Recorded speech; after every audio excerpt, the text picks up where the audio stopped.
guys! Welcome back sa aking channel. So sa video na to, ituturo ko sa inyo kung paano nga ba gamitin si GGives kapag gusto nyo umorder dito nga kay Temu. Kaya naman kung interesado kayong malaman, tara na't umpisahan na natin. So let's go! Ayan, so first step ay itap lang natin ang ating mga Temu app. So kapag nandito na tayo ay pili lang tayo ng item na gusto natin i-order. And make sure guys na kailangan ay hindi siya bababa sa 1,000 pesos. Like for example, yung napili mong item is nagkakahalaga lamang ng 500 pesos o di kaya ay 300 pesos. Yun, hindi pwede yung ganun. Kailangan ay mas mataas siya sa mga nabanggit, which is 1,000 pesos or 1,000 above. So kapag nga napili mo na yung item na gusto mo, ay punta na tayo dito sa may checkout. Ayan, so yung item na napili ko is dalawa and 1,500 plus yung halaga niya.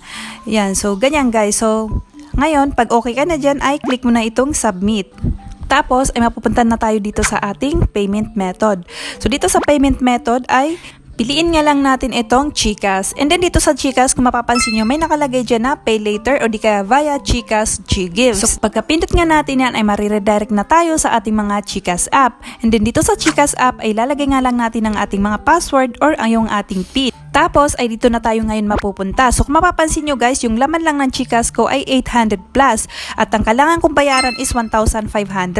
So ngayon, ang gagamitin ko nga na pambayad ay itong ang GGives. So pindutin lamang natin yan GGives hanggang sa mag-check.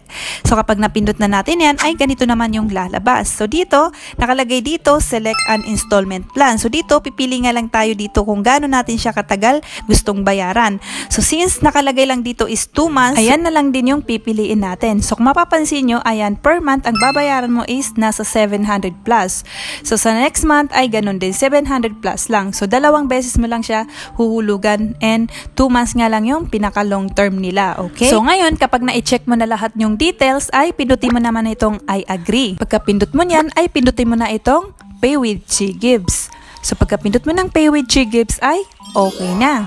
So, ganun lang guys kadali kung paano umorder sa Temu gamit nga ang ating mga GGives. So, hanggang dito na lang. Sana ay may natutunan kayo sa video na to or sana ay nakatulong ito sa inyo. Please give it a thumbs up kung nagustuhan nyo and subscribe sa aking channel para updated kayo sa iba ko pang i-upload ng mga video rito sa aking channel. Thanks so much for watching!